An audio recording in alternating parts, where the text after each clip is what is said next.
Actually, coming off of that, what do you think would be your dream, like, Foursome? Be cool to have Tom Brady in there. That'd be kind that's a of good cool. one. Check out his Yeah. golf game.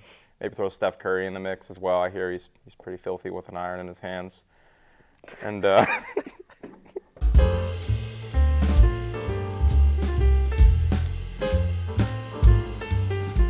What's going on, everybody? Welcome back to the first KJ Lifestyle Golf podcast video, and I'm joined by none other than Mr. Max Broxterman.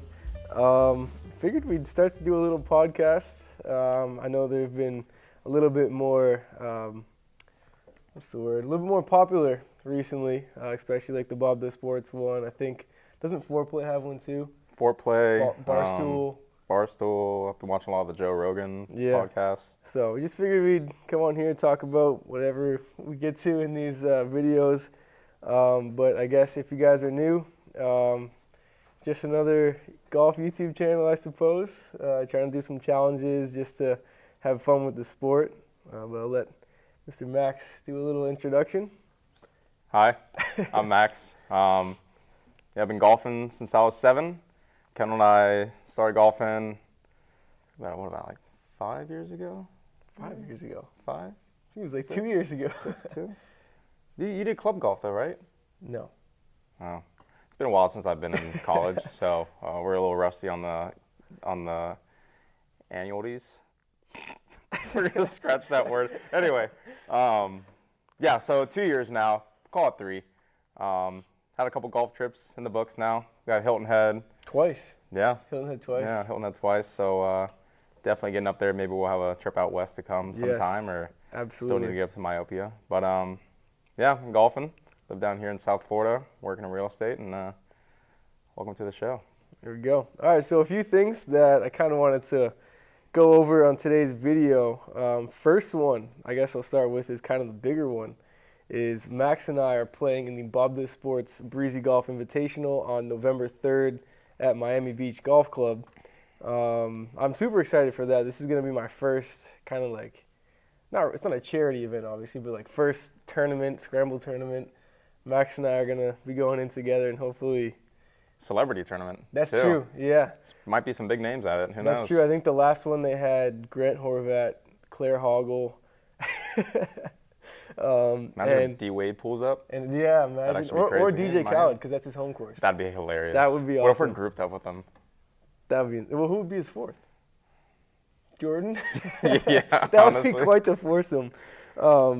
Speaking of that, actually, coming off of that, what do you think would be your dream, like, foursome? Yeah. Golf. Golf-wise. All right, dream golf foursome. Wow. Sorry, let me recover from that. I don't know, man. Not a lot of celebrities that come to mind. I'd say it'd be cool to have Tom Brady in there. That'd be kind of cool. Check out his golf game. Maybe throw Steph Curry in the mix as well. I hear he's pretty filthy with an iron in his hands. And for the fourth, man, we'll throw in Tiger. Bring him in there. That's quite the mix. Yeah. I think I'm going to have to go, I don't know. I think I might only have to do 2 because I'd want to play with somebody that I already am, like, very close with, you know what I mean? Yeah. Because, like, you're going to get to know them most likely on the course, but, like, I feel like it'd be good to do it with, like, you or Julio or somebody. That'd be cool. So there's one, but then the other 2, I think I'd have to do DJ Khaled. Nice. Because that would just be, like, a wild ride the whole time. I don't know. I think for my fourth, I don't know if I'd want to do somebody that's like a professional golfer or somebody else in like YouTube golf. Like I feel like it'd be cool to play with Garrett. Because I also know he wanted to play with DJ Khaled as well. Yeah. So kind of 2 birds with 1 stone. So I think I'll go DJ Khaled and Garrett Clark. That's a good point too, because that's another thing too. Bring it back to my Tiger point. Like, maybe I wouldn't want to have a professional golfer in there because there'd be so much pressure. Yeah. Like literally, T Woods just staring at me, chunking a ball from 30 yards out. You could do it 2 ways, like to play with 3 professional golfers, past or present, and then just 3 people, whoever. Just regular Joes, yeah. Because professional golfers, it'd be cool to play with. I think Max Homa would be a good one. Sahith Theegala, I really like him. He's a cool guy. obviously Rory, but that'd be a tough. Like I feel like he'd be very kind of straightforward, and I haven't really seen too much personality out of him like off the course. You know? I'd do the party crew. I'd go with Ricky Fowler, Yeah. JT, JT, and Jordan Spieth. Yeah, that'd be a fun one. Do like a golf trip down to Hawaii, just playing freaking trunks, no shoes, That's a good with one. the shirt on. Yeah. It'd be a good time. Cool. And then another thing, hats. I know obviously the YouTube channel and the new podcast is not very big yet, but on Instagram we've had some success recently, and I just ordered some Imperial rope hats. I'll put a little picture of them right here. They should be coming in within the next week, actually, so Ooh. we'll have them for the Breezy Golf. There we go. Also, shout out to Yada Golf. If you guys don't know, that's my apparel sponsor. They just make polos, tees, hats now. Gloves? Yeah, quarter zips. So if you guys are interested, head over to yadagolf.com and use code KJGolf and you get 15% off. So shout out to them. We are getting some matching shirts, matching gloves. We're going to have pretty much everything matching for our arrival and appearance at the Breezy Golf. One thing too, side note, I was at Cane's this morning. Love Cane's. Cane's, please sponsor us.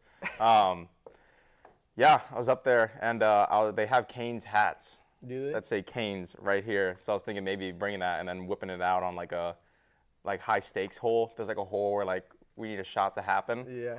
Put on the Cane's hat. For the sponsor? Yeah, like Oh, imagine yeah. getting like a hole one, then That'd be Cane's cool. reaches out. I'm gonna speak it into existence, but that'd be sick. Then just have chicken tenders for life. Back to the Breezy. What would you say that you're most excited for that tournament? Because I mean, that's a long day. If you guys haven't seen, I know they don't really post too much of like the full day, but it's not just you go there, play golf, have dinner, drinks, whatever, and you leave. It's from, I believe it opens at 9 a.m. And the bar opens at 9:01 a.m. and it goes until midnight, 12 o'clock midnight. So that's a long day. That's what, 15 hours. There's definitely we're gonna need a pace car out there, pacing ourselves. More so me.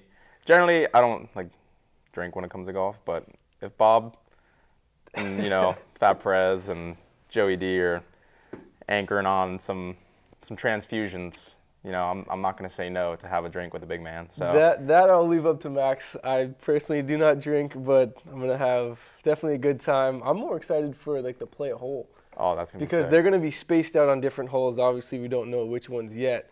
But imagine we get like Joey D or Bob, because I know Fat Perez just had a hole in one in Chicago. Yeah. In the Breezy Invitational.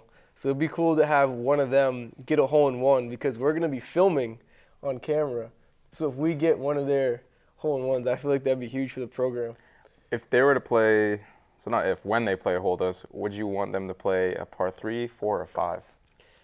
Honestly, I think a par 3. Par 3? Yeah, because then it gives a bunch of chances for holes in ones, because there's going to be 5, right? Because the two of us, the two other people that we're going to be That with, is true. and then the play a hole. Because I think the Jet is also going to be there, and then Ticket. That'd be cool to see the Jet. Yeah. Ticket will be filming too. I feel like it's also going to be like really weird to at least see them first in person after watching them for so long, like just on a TV, but they're just going to be there.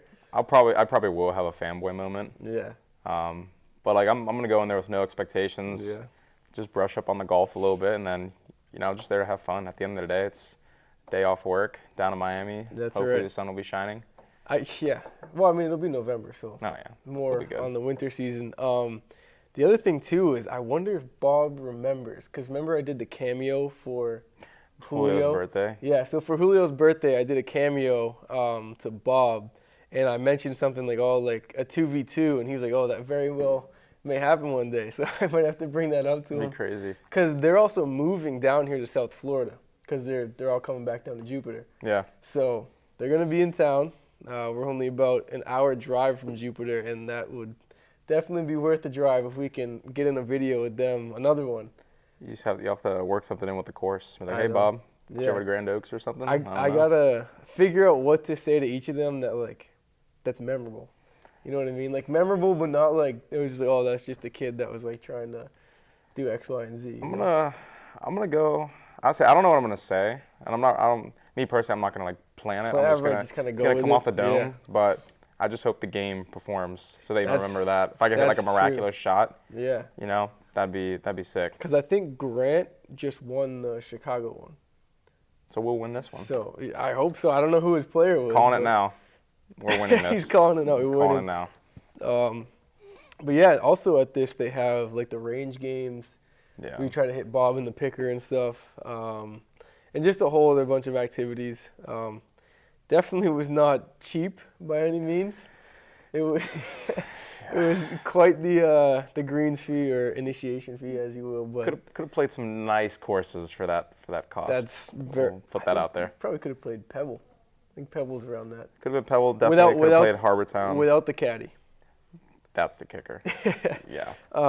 We gotta figure out what we're doing for the cameraman. Like it'd be better to have somebody there with the camera.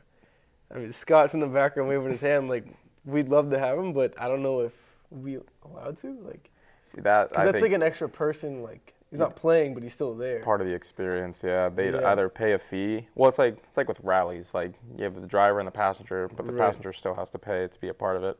That's something we could like call and ask. Who do we call though? Like, I'm sure they have like call up Bob. We'll call Breezy Golf. Like Do they have a line or is it just they gotta have something. They probably have some sort of email. We can Yeah. talk to 'em. Or we could just DM the Jet because I mean, he at least sees her stories. I already tried. So does, Oh, really? So does Fat Perez. Yeah. He sees the stories.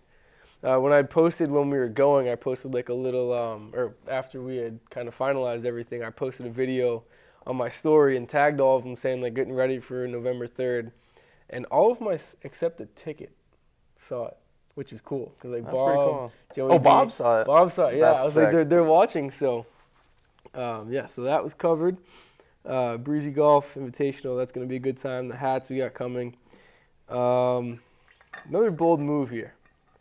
Haven't really talked to too many people about this, but, and I don't want to like call anything out or sound too upfront about this, but I think I'm going to go for the individual golf hole world record, or fastest golf hole on foot with 3 clubs. I think the record was set in Spain in 2019 of 1 minute 29.6 seconds So for a par 5. I was gonna say, what are the parameters like yardage in that? 500 yard par 5. Excuse me. 1 minute? 1 minute 29 seconds. Holy Moses. Yeah, I mean, I think if you bomb a drive Okay. and run out there, I mean, I've done track pretty much my whole life at like the all-state and regional level. So let's see. Let's break this down from a fundamental standpoint. Yeah, so Ball I and ran- drive about 300. I ran, so to put it into perspective on a track, this is different conditions and everything, but I ran a 400 meter in 50 seconds flat. Alright. Or 400 yards. No, it is meters.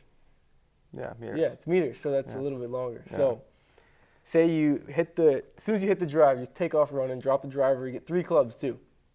So I think I'd go driver, 8-iron, putter. Because if it's 500, you hit it 300, 310. You're gonna have to. I'd rather be short and kind of chip Yeah. up Do like a little bump and and run. then putt. Yeah. Because I mean, I could do a 7, but then it's tougher to chip around the green. Yeah. Um, You can blade a 9.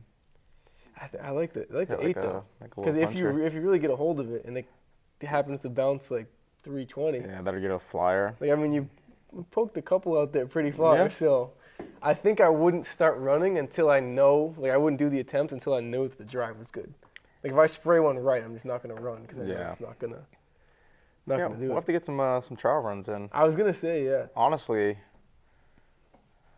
see, next time we have to find a time to go up to Hilton Head because the hole we're on Yeah. is the par 5. Oh, And I that's think true. that might be, I don't know how But long it is. isn't that a dog leg though? Yeah, does it have to be like straight? Yeah, I was gonna do it on hole 8 at Grand Oaks. Because I think it's Oh, like that's the it's one like on the five. right. It's Yeah. like 528 from the blacks, but the browns like 490 something. So just play from like the back of the tee box. Yeah. But in terms of getting like the record, like getting it officially, you have to have somebody from Guinness there. Yeah. So I don't know how that happens. You just call Guinness and be like, hey, I want to like attempt this, or like do I have to submit like proof that I've done something? Well, it's like similar? the Dude Perfect videos. They always had that guy there with like Yeah. the holding. But the thing is, like, how do you get that there? You just call them? I feel like there's definitely probably something where like you put in like an application a waiver for, or something. Yeah. You just have to wait. Yeah. I mean, there's But- probably someone out there trying to break the record on most Yeah. potato chips eaten in a freaking sitting. I don't know. I mean, I don't even know how I really thought of it. I think it was after watching the Bobda Sports one, and I was like, I feel like that's something that I potentially could do. Was that the sprint one when they were out west? I think it was the most recent one. Oh, I've not seen that one. Yeah, they posted like not too long ago. Was FP running? Yes. Oh, poor man. I think Jet actually won. See, that's fitting. The one he's called the Jet. Yeah. I wonder how he got that nickname. I have no idea. It's probably on some sort of podcast, but I don't remember. We got to look into that. Listen to too many of them. But yeah, I feel like that'd be cool to be like, all right, I'm the fastest golfer in the world. That would be pretty crazy. But I don't know. Yeah, that was just another thing that I had kind of thought about. But yeah, as a lot of people have been realizing, golf is evolving. The past like 5 or 6 years have been crazy. Like after COVID, people were going outside, golfing more.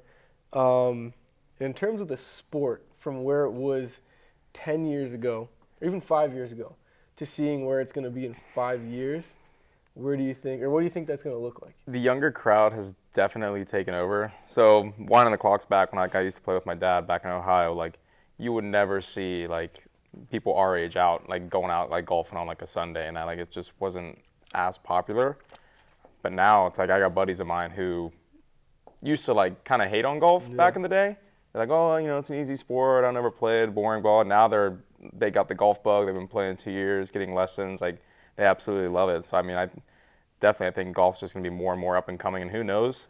This is a very hot take, but I think golf. I mean, on the trend it's at now, especially with Live going on and the merger with PGA and everything coming.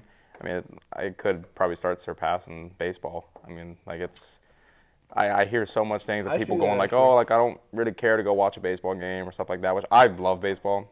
Played it all the time growing up. First sport I ever played.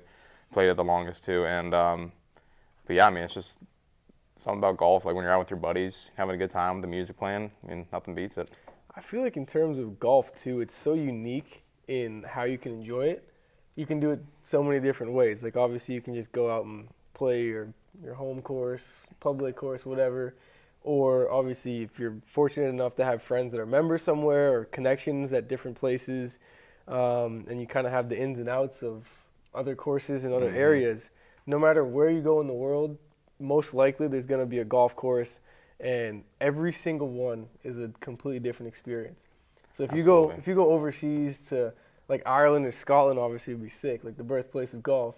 Go play like St. Andrews, and like even over here, if you go out west playing Western golf in like Utah or desert golf in Arizona is completely different than Florida golf, or even back up north in like New Hampshire, Massachusetts. Well, yeah, I mean, like golf, like the game changes with each course you play. So like I've played up north in Michigan, played links courses up there. One of them is Arcadia Bluffs, which is an absolute beast of a links course. Like they have danger signs around the bunkers, which is like a 15-foot drop in the bunker. So you could literally fall in there and kind of hurt yourself. But definitely a great course. Got to go check it out if you ever get a chance to go play it. But yeah, so you go from a course like that out to, TPC Scottsdale, which really isn't that hard of a course. But it's like when you get off that course, you're just in the desert. You're hitting off of rocks next to cacti. Got freaking scorpions out there. Rattlesnakes and everything. And then from there you come on down to Florida. You're sweating like molasses down here, and got the humidity and the ball flight changes so much. I mean, that's the beauty of golf, is it's never going to be the same round you had last time. And I think that's what also drives people in, because you see people having a very like bad round, but it's they hit that one good shot that just keeps getting it back on the hook. I always think of that Luke Combs tweet. You see that where he was like, I hate golf, I quit golf, I'll be back tomorrow. Yeah. It's like that happens like no matter like where you play, what course you play, like even on the range. If you have a bad range session, it's just like, damn, well, this is not fun, but I'm going to come back again tomorrow and try to do it again. It's definitely a mental aspect. I mean, it draws you in. I mean, also as you become better, like with playing golf and that, like your mind gets a little stronger and you don't get as beat up on yourself because you get more understanding. But yeah, I mean, like a lot of novice golfers, like really like are too harsh on themselves. Like you just gotta take it day by day and just keep practicing. I mean, and in terms of like what the sport actually is, and not just like the fundamental rules, but I feel like Good and Bobda Sports and Foreplay and Barstool Sports Golf, like they've kind of completely changed how a lot of, like you were saying, the younger kids, Mm-hmm. how a lot of us like look at the sport. Because before, if you were to tell me 10 years ago you're gonna be a golf influencer, I would have been like, you're crazy. Like I don't even play golf. Yeah. But now looking at it, it's like you don't have to be kind of like that stereotype of like the stuck up, like Yeah. rich people that go to country clubs and just play golf and like the golf claps and everything. Yeah. But like seeing all the challenges you can do, whether it's just scramble, like a chasing par challenge, matches, Hot dogs. hot Slamming hot dogs, yeah, dogs. all that type of stuff. It's like completely changed how like people are going to look at, or how they have looked at the sport and how they're going to look at the sport in, like I said, the next 5 years. Would you say a lot of that, some of the shifts with golf? 'Cause, I mean, I remember when Top Golf came out. Yeah, Like, that's that true. was a crazy time. And I think Yeah. that might have been like one of the earlier instigators of getting younger people to come, because it was actually none of my friends would want to, let's say, oh, let's go to the golf course and hang out there. Like, who's gonna want to do that? But it's Yeah. like, oh, let's go to Top Golf, so they can try golfing, and then next thing you know, they start loving it, and then you go out and play, and it's also it's like the bowling of golfing for Top Yeah. Golf. I mean, essentially, like that kind of reminds me, like Drive Shack, Top Golf reminds me of like the Live Tour on a professional level. Yeah. Like, not to get political or anything, but like that's essentially what it feels like when you're there. You just got like music playing. There's like Because you went to it. food. Yeah, Yeah, you I went to one one in Miami, and that was actually a really good time. Like, obviously, like I said, I put everything aside, like, and I just wanted to experience being there. It was at Trump International Doral on the Blue Monster course, and just like the vibes there were really cool. Like, there was music playing, there was a bunch of celebrities. They had like a concert from Neo just like before the first tee. They had a bunch of like skydivers from the Air Force. That's cool. And yeah, they had Yeah. like the flag coming down too, and it was just like, it was really cool to be there because you didn't really have to be in one spot at any time. Like, obviously you could travel with like Phil and Bryson to see them play, but Jack and I just sat like under a palm tree on 15, par 3, just watched all the groups come through, and there was like nobody there.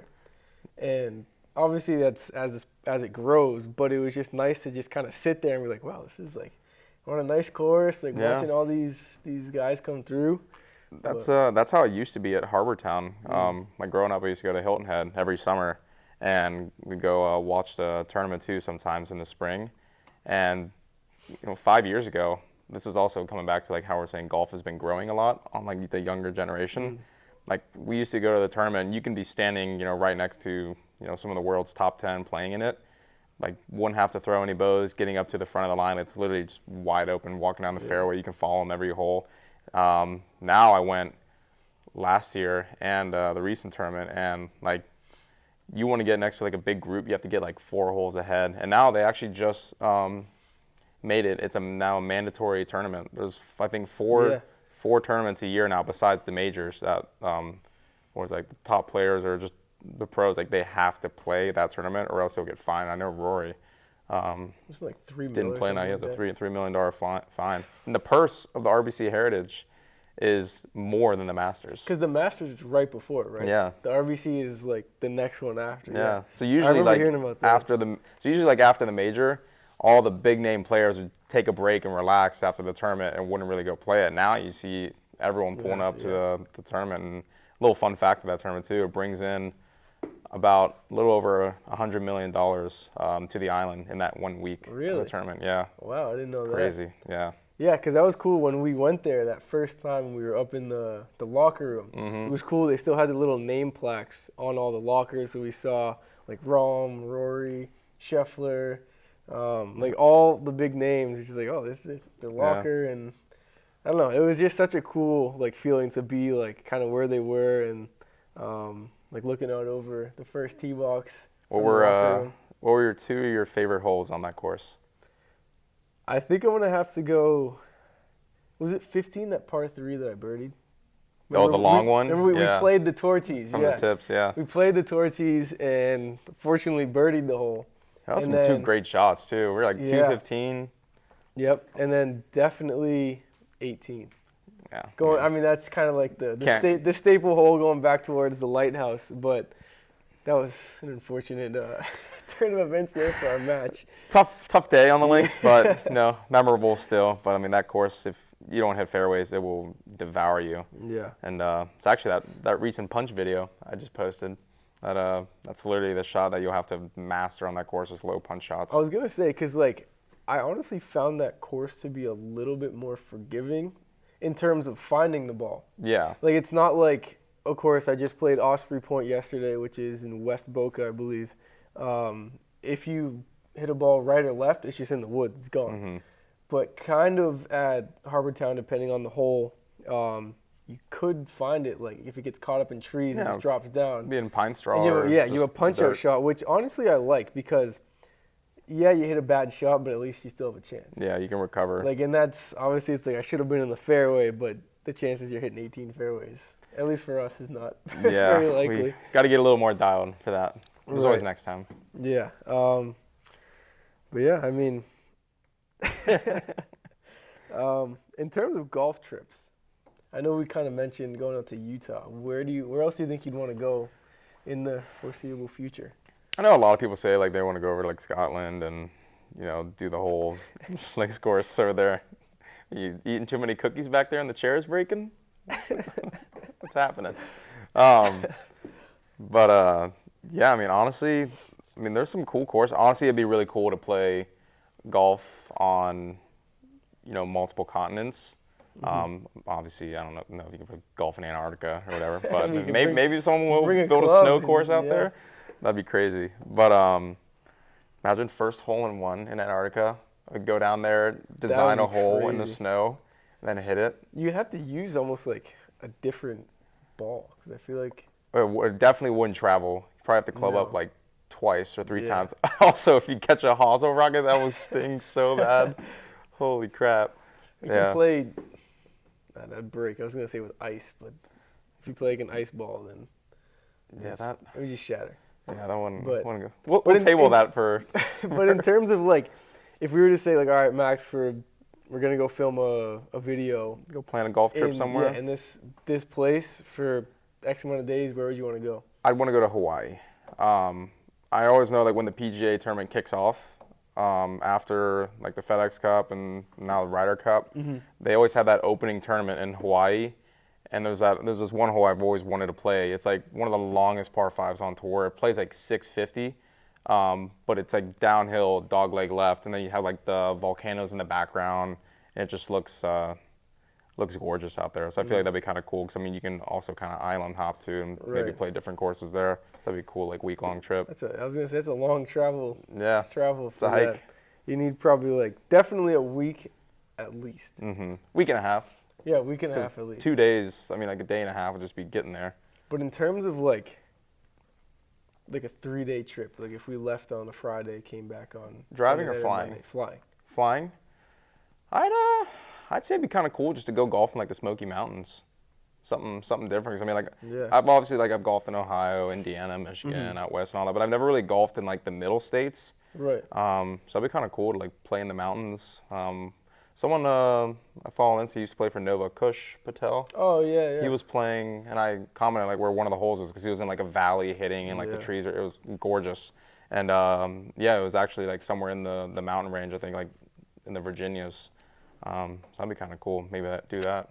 Yeah, I'd definitely say out west, because I played Florida golf, South Carolina, and then up north in Boston, but I've never really been out like to play real mountain golf. Yeah. Like, I've always seen videos of like the Lake Tahoe Pro-Am, and that just like it looks so nice. Just like, hitting in the canyons. Yeah, I would love to do that, because down here we have no elevation change, but growing up I kind of played with that in Boston, but nothing too crazy like I've seen out west. Yeah, I think last time I played out there, it was a short par 4, and there's a hole with a huge rock. It's a very short par, like it's probably like 280, nothing crazy, but a huge rock on the left side of the fairway, like 15 yards left of it. So I hooked my shot, but I hit the rock, and it kicked it on the green. It was the craziest thing ever. That reminds me of when I was caddying for this guy. He's a member at the course that I was at. It was in a 2-day tournament. It was actually a rivalry match against another club. So our two clubs went up against each other. Oh, that's cool. So the second day, because you switch courses, the first day you play one, second day you play another. We were at the other course, the away course, on the 18th hole, and my guy hit a drive. It was a big downhill par 4, mounds on both sides, and the green was kind of across like this creek. Mm-hmm. And hit his drive, bounced off a rock that was on, like, it was a big hill mound, went right to the middle of the fairway. I was like, all right, that was a lucky shot, whatever. So I go up, I was like, you got 156, little wind in, probably playing like 61, 62. Hits his 9-iron, and he kind of goes, like, he hits it, it's on the green. He goes to give me the club back. I'm like, hold on, I'm looking at the rangefinder. I'm like, dude, you made it. He's like, what? So he actually stroked on that hole. So he made a 2-net 1. Holy. From hitting it off crazy. the rock, off the tee, and then making it from 156. What would you say your most like luckiest moment on the course? I don't know how to word that. I don't know. I mean, I've had a few definitely like with drives, just hitting off trees and going back in the fairway. But probably when I shot my lowest round ever, I was at Grand Oaks. I shot a 73. It was my second time playing the course. And I played the back first and then went to the front. I was 4 over on the back, so I was like, all right, it's kind of normal. Mm-hmm. First hole, I piped a drive, like probably like 315, 320, had like 60 yards in, hold out for eagle. So I was already 2 under through it's a good boost. Through 10, yeah. And then I went par, bogey, birdie. So I was back to 2 under, and then I think I'd parred out maybe a bogey here and there. That's not bad at all. But I ended at 4 over on the back and 2 under on the front. So I think kind of like that first hole on the front just like gave me so much confidence after holing out from like 80 yards. I think I don't know, I might have a picture of that because I remember I was playing with Scott when that happened. Do you remember that? No. It was in like December of. We played golf so many times I don't even remember what was happening. 2021. Remember, it was when you switched with Julio. It was very early. Yeah. Shut up late. Yeah. So it was the first hole that Scott was with me, and I had holed out on that, and I was like, this is ridiculous. And then I had ended up like being 2 under on that side, and just that time of like when I first started to play golf seriously down here, I had, I think, 4 eagles within like a 2-month period, and I'd never had one. Jeez. Yeah, and it was just like, I was with him for 2 of them, I think, because remember at Red Reef too. When that one, you were like, beautiful. I had that one, 2 at Grand Oaks, and then I had 1 at the Bridges, Springtree. Yeah. And I was with Julio. That one was on video too. It was a par 5. Second shot was in the bunker. Third shot hit the bunker shot and it went in. I was like, all right, well. Looking like a pro out there. Yeah, I'd like to see that. But Right. what would you say is yours? Because, I mean, even with me, you've had some pretty good shots. Yeah, I've had a lot of lucky breaks. Honestly, I'd say my most lucky was back when I used to play in tournaments in Ohio. It was on 18. I was playing with a kid who was on like a scholarship for Penn State for golf. And this was just after I broke my driver on a golf trip in Florida 2 days before. We were playing PGA National, my dad and I hit like the best drive ever, but the club head went flying like 30 yards out in the fairway too. So I was like, wow, that is very poor timing for a tournament coming up. So I only had a hybrid for like the whole round, which is funny because like generally if you get rid of your driver, I mean, you can't get the distance, but I ended up shooting, I think a 72 that day. Really? I tied him. So that must have been even, right? Yeah. Even par. Wow. Yeah, so it was a crazy day, but the amount of like lucky breaks, I don't know, the golf gods must have just been on my side, but like I had a couple shots, like one accidentally bladed a chip out of the bunker and just hit the flag stip and dropped straight down. So that was one, and like everyone was like looking at me like, I was like, I don't know. I was like, sometimes that's how it is, because like he had like a bit of a following him too. So that was kind of cool to do that. But yeah, honestly, that was probably, I'd say, my luckiest day and like most lucky amount of breaks. I had another one too.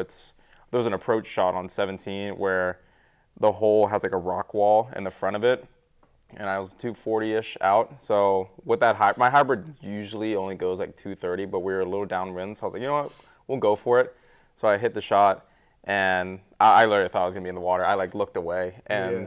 they're like, oh, like I heard like a roar, not like a roar, but like it was like a cheer. And I was like, Yeah. what? And I just see the ball like up in the air and just plops down, Did and it hit the rock rocks and wall? just. Oh I my was, gosh. so it's just stuff like that, and that's also the things that like keep you playing the game and Yeah. gets you in there. But I mean, that's golf, man. I mean, sometimes they'll hit a rock and go on the green, and sometimes they'll just kick it 20 yards into the water. I mean, So it's the beauty. in terms of who knows if this will happen, I really hope it does. I'll be optimistic and say that it will happen. But if we were to host later down the road, we had X amount of subscribers, whatever. Mm-hmm. If we were to host our own event, like I know Good does like the live events, Yeah. do you think you'd be like that first tee shot of like the first hole of the video that we're filming, people watching, do you think you'd be like more nervous to just hit a good shot or more nervous to not hit somebody? Like how they have yeah, the not line not to like call him out, but obviously a lot of people have seen Garrett like drill. and he's a someone. really good player. Just to see that happen to him, it's like gosh, like what if that happens to me? I mean, this might sound a little mean, but like I also won't feel that bad because like if you're standing in that line of range, that's you're taking the risk of getting doinked Right. by me. But I mean, I haven't been in that crazy of a scenario with that line of people. Like I'm like back when I played in tournaments, like I'm used to like playing with crowds following. Right. And there'd be some people like lined up, or like I'd be hitting a shot, coming out of the woods, and there's people like up ahead, and like I could definitely hit them. But I mean, Yeah.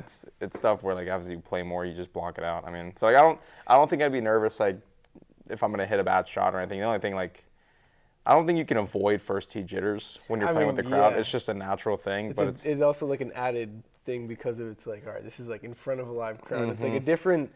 different dynamic because obviously I've played basketball my whole life and then like in front of who knows how many people at these big like playoff games and everything in AAU tournaments.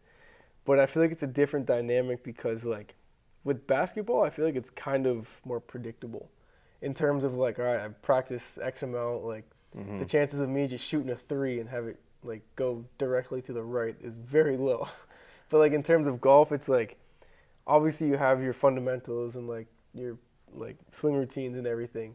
But there's always that one chance of like if you just kind of push your hands out a little bit, it's like who knows where it's gonna go. So that would be for me. That would be my nerve to just like hit a bad shot, and obviously worse than that to hit somebody. But hopefully that doesn't happen.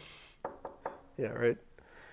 Yeah, I mean another thing too. You're building off of that. So you're saying like with like basketball, like that's the thing with other sports, is like with basketball, baseball, football, like most of the time your conditions are going to be consistent. Obviously weather-wise, playing in the rain, cold, wind, Right. etc. Yeah. But the thing with golf is the terrain. Like, football is always going to be on grass or sometimes turf. Baseball, same thing, dirt, Flat turf. ground, at Basketball, least. wood courts. Yeah. Always nicely manicured. But like golf, like Bobda Sports, Joey D when he took him to the Lakes of Victoria Oh when he my thought he was going to play gosh. Pinehurst. Like you can play Yeah. on an absolute minefield like that, or go out and play some of the most pristine courses. I mean, it's like I've had the honor to play like some crazy exclusive courses up north, and conditions are pure, and then you come Right. down to some other courses, and like it's night and day differences, and then you have lie changes, elevation. So I think that's what makes golf so unique and why it keeps growing the way it is. I mean, it's just something new every time. Last kind of question, thing that we want to point out or talk about is a lot of people have asked what my kind of bucket list courses are. Mm-hmm. So if you were to choose 3 courses anywhere in the world that you would be able to go and not necessarily just play one round, because that's like I feel like a lot of people are like, yeah, I'd love to play one round here, but more so get like the full, like the immersive experience of the course, the clubhouse, like everything, that even the area and how it relates to like the community at the golf course. Like what would be your 3 courses? So number 1, Augusta. Yeah. Yep. That just go down Magnolia Lane. Get in the clubhouse. I mean, every big name in golf has been there. To play the course, that'd be an absolute lifelong mission. Number 2, probably go with Pinehurst. I've always wanted to play that course, and it looks like an absolute challenge Yep. because it's a very unique layout. So that'd be a cool course. Also, really cool heritage with that course. And then 3, this is a bit of a curveball, but I don't know what the course is called when they have that tournament out in Dubai, All where the is it city in the background. I think that's the Emirates Yeah, Club or something like that. I'd want to go play Yeah, that because that'd be that'd be pretty sick. cool. What about you? I think so. Not to sound like a copycat, but definitely Augusta, just because that's obviously the home of the Masters. Like so much history, and like I just talked to somebody yesterday actually who had played Augusta, and they were telling me about like the whole experience. They stayed overnight, they had dinner, and he was like, all the members had the green jackets on and everything. So I definitely say Augusta. Pinehurst, again, would be my number 2. Because it's not just one course. There's, 8 courses there? Yeah. And it's like pretty much a whole community built around like the prestige, like the northern prestige of like professional golf. Like obviously there's a lot of amateur play and member play and everything, but like Pinehurst number 2 obviously being like, that's where they're hosting the Masters next year too.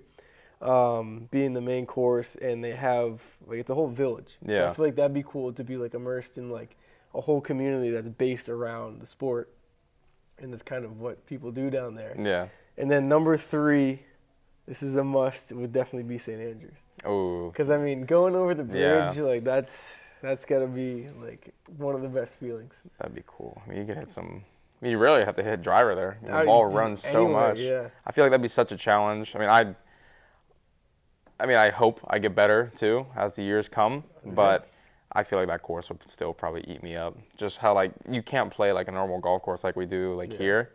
Like it's just a completely different strategy. I mean, you'll have pros hitting like a 6-iron off the tee, but it'll run for another 100 yards. Yeah. Just like it's stuff that you have to. I'd probably have to play that course like 3 times when I'm out there to like produce a solid score. Because the first day is just gonna be all about experimental shots. Because I mean, not to sound like a broken record again, but like Bobda Sports, when they talked about in their podcast playing St. Andrews with Rick Shields and like going down 17, I think it was, and like hitting a good shot, and you got like the people, because you can go walk that course, it's like a park. So just like the people around, and like they had some supporters there, like cheering him on. That's cool. And they were talking about Perez, like he hit a dart, like, but it's like 3 feet on 17. He had the guys, there's like a bar kind of on the second floor of a, I don't know if it's like a hotel building or whatever, but it's looking down over the 17th green. Oh, that's cool. So as he was walking down, they were like cheering him on. He like tipped his cap, and Bob was like, "That was one of the most majestic things I've ever seen." FP baby, you can do it all. Yeah, so a lot covered in this first podcast. Breezy Golf Invitational, definitely excited for that. Got some work to do. Clock's ticking. On the game, exactly, coming up here in just over a month. The hats will be coming in. I don't know how many I'll be able to have to sell to you guys if you guys want, but kind of friends and family at first, and then we'll see how that goes. But they're Imperial hats, so they're the nice ones.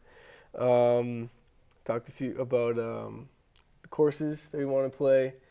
Growing the game of golf. Growing the game, that was another big one. And a few other things, but I think that's going to wrap it up for our first episode of the KJ Lifestyle Golf Podcast. Hope you guys enjoyed listening or watching wherever you may be. Stay tuned for more videos, and if you have any suggestions for challenges, potential guests that we could get on, I'm probably going to try to have some collegiate golfers on here to kind of get their perspective of the game, both guys and girls. And I don't know, just whoever else we can get on here that's kind of been in the golf industry. I feel like that'd be cool to kind of get different perspectives of the game. Yeah, and throw some topics out there too. Yeah, what you want us to talk about too. But any last things? That's it. Good first session. Yep. As we go, the game's going to progress, and then a couple podcasts from now, you'll be talking to 2 champions of the Breezy Golf Invitational. That's right. So it's going to happen. All right. Excited. Well, once again, hope you guys enjoyed. Remember to subscribe. We are on our way to 1,000 subscribers now. Hopefully we can get there before the Breezy. That's a very bold statement. We need, I think, about 400, 500. I haven't looked at my count, but hopefully with your help from Instagram and TikTok, we've done pretty well there. So, on our way to 1,000, and only going to go up from here. So, Amen. Hope you guys enjoyed. Remember to be kind, be happy, and be grateful. And we'll see you in the next one.